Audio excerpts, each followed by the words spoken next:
Today, I'm here to talk about the only thing that annoys me more in the world than Sarah Palin.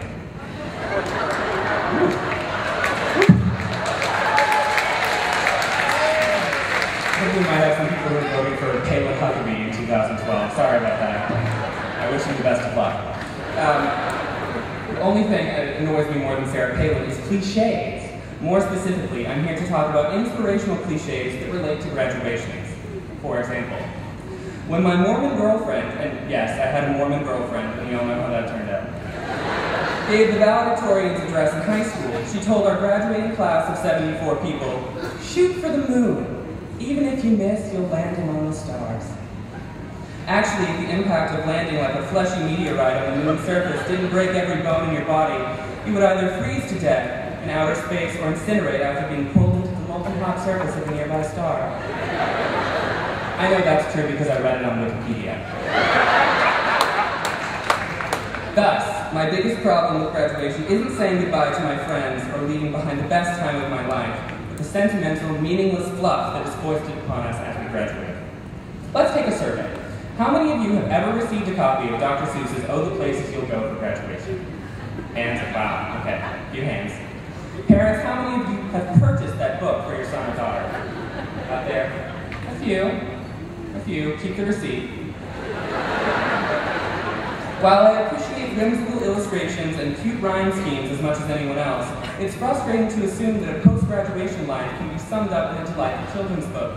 Dr. Seuss died in 1991. He doesn't know anything about the banks collapsing or the subprime mortgage crisis. While I was writing this speech, I tried to write a poem about the economy in a way that Dr. Seuss would if he was still alive, and here's what I came up with.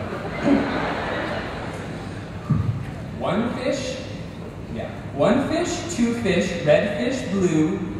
I don't have a job, and neither do you. That's it, that's the entire poem. I gotta stop.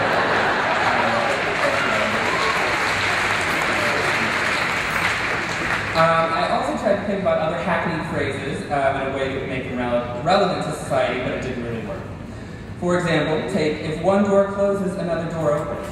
It's not as catchy if you say, if one door closes, you're probably screwed because all of the locks on the house have been changed and you left the oven on. That house is also probably the house of pain that Kevin Shafstall talks about all the time. But I don't want to mix my metaphors. So then, what advice am I supposed to impart? Am I supposed to impart upon my fellow classmates as they prepare to go out into the world if I can't use sappy cliches or misleadingly hopeful platitudes? I stand before you not knowing entirely what to say. I don't have any real-life experience, and I don't know what to expect once I leave the security of the jewel bubble. I am optimistic, but I am also terrified. I feel completely unprepared for the mystery of what lies ahead. I can tell you, however, a few things I learned during my time at Jewel that might help you transition along. Unfortunately, some of these might veer dangerously close into cliche territory, but I'll do my best. Take big risks, but realize the potential for big mistakes. Take them anyway. Find something you're embarrassingly passionate about and do it. Even if it's only a hobby, it will distract you from the fact that you're only a cog in the corporate machine. Try to find humor in everything, while simultaneously remembering that sometimes humor prevents you from accessing deeper emotions. You're not crazy if you go to therapy, so try it once unless you want people to think you're a Scientologist. Oh, and you should recycle because global warming is real and polar bears are drowning. I'm serious, do it. Oh, and if you're dating someone, don't get married. Unless your names are Jordan and Nikki, or Jeff and Ashley, or Philip and Jessica, or Ashley and Josh, because I've already RSVP'd to all of your weddings, and you probably can't get a refund from the caterer. But seriously, don't get married yet, okay? You're only 22, and I know it's difficult to wait, but the rapture probably isn't going to happen in the year before you consummate your vows. Also, always remember to fight the man, to let yourself be open to new experiences, and never, ever let yourself stagnate and become bored. I think boredom is a fate worse than death. Oh, and losing all of your dignity and self-respect is kind of cool. You should try it sometime if you ever get to deliver a speech in front of hundreds of people that you don't know.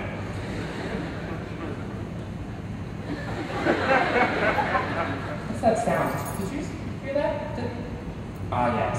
Somewhere in the world, a cardinal was just hit by a truck. So that means it's time for me to go. Thank you to my classmates. I will sincerely miss each and every one of you, even the frat boys. Seriously, thank you. Phi Delta. Seriously, I think you're all fantastic, wonderful people, and I would start crying if I had real emotion and weren't a robot. Oh, and one more thing. I brought copies of my resume. They're out of my car because I wasn't kidding. I really don't have a job. I can type 60 words a minute. I'm great with kids, and I know my way around an Excel spreadsheet. I can start on Monday. So, thank you again, and congratulations to the class of 2000.